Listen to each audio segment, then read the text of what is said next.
जय हिंद मित्रांनो. शिक्षण हक्क RDE अंतर्गत आपण मागे देखील व्हिडिओ टाकला होता.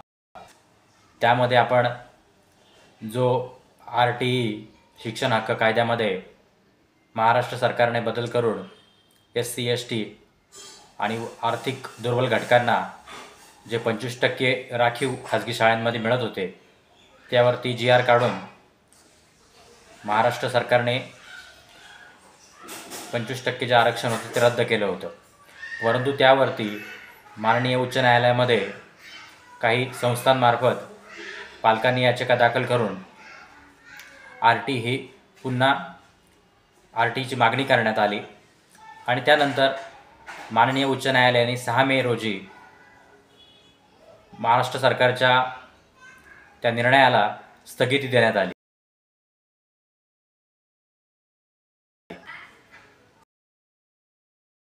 महाराष्ट्र सरकारला प्रतिज्ञापत्र दाखल करण्यास सांगितलेलं होतं.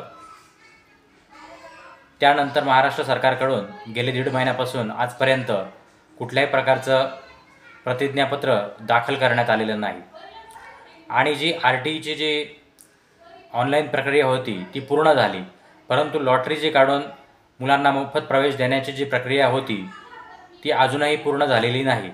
त्यामध्ये पहिल्यांदा 7 जून प्रवेश प्रक्रियेसाठी दिला होता, त्यानंतर 13 जून सांगितली, त्यानंतर 18 जून सांगितली, त्यानंतर 20 जून सांगितली आणि 18 जूनला माननीय उच्च न्यायालयामध्ये पुन्हा खाजगी शाळांकडून या याचिकेवरती हस्तक्षेप करण्यात आला आणि त्यांनी हस्तक्षेप करण्यासाठी त्या याचिका दाखल केल्या आणि RTIचा जो कायदा होता त्यावरती त्या पिटिशनवरती अजूनपर्यंत निर्णय झालेला नाही आणि आता माननीय उच्च न्यायालयाने परत एकदा त्याच्यामध्ये 4 जुलै तारीख दिलेली आहे आणि महाराष्ट्र सरकारच्या शिक्षण विभागाकडून आता ती जी साईट आहे RTची ती लॉटरी अजूनपर्यंत पेंडिंग ठेवण्यात आलेली आहे आणि या मुलांना प्रवेश देण्यात आलेले नाही.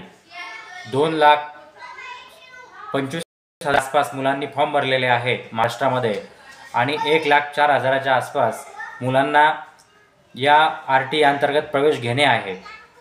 तर अशा एवढ्या 1,00,000 मुलांचं भविष्य आणि त्याचबरोबर ज्या मुलांनी अर्ज केलेले आहे ते 2,25,000च्या आसपास जे मुलांनी अर्ज केलेले आहे त्या मुलांचा अजूनही या RTIवरती लक्ष लागून आहे की कधी आमचे रिझल्ट येईल RTIचा आणि आम्हाला प्रवेश कधी मिळणार.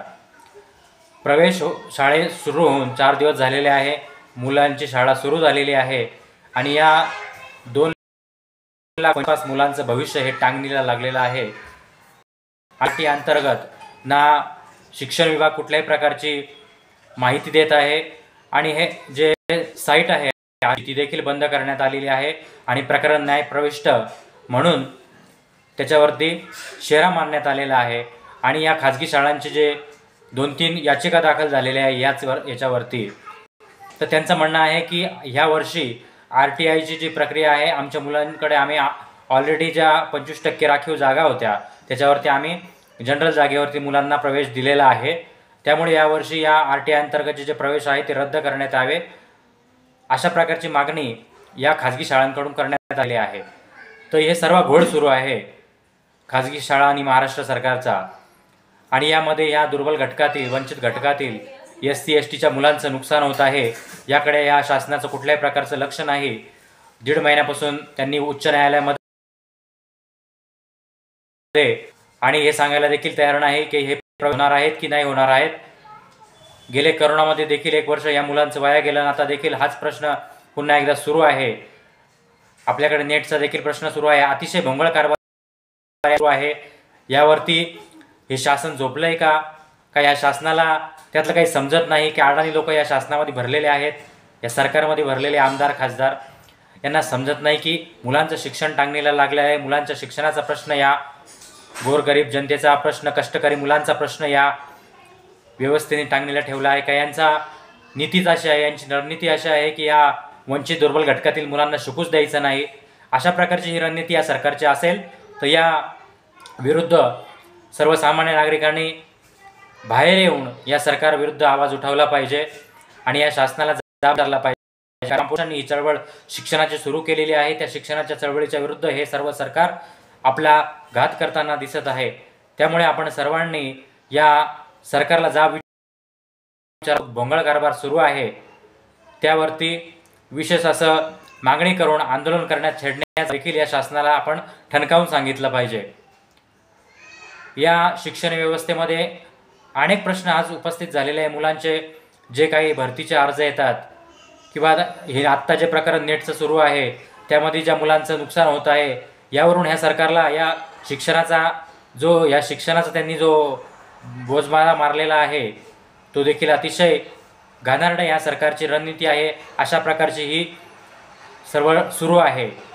त्यामुळे सर्व नागरिकांना माझी विनंती आहे की हा व्हिडिओ जास्तीत जास्त शेअर करा आणि या शिक्षणाचा चाललेला भोंगळ कारभार हा उघडकीस आणण्यासाठी सर्व कार्यकर्त्यांनी, सामाजिक कार्यकर्त्यांनी पुढे यावं आणि या शिक्षणाच्या सर्व भोंगळ कारभाराला थांबवण्यासाठी आपण सर्वांनी प्रयत्न करावे।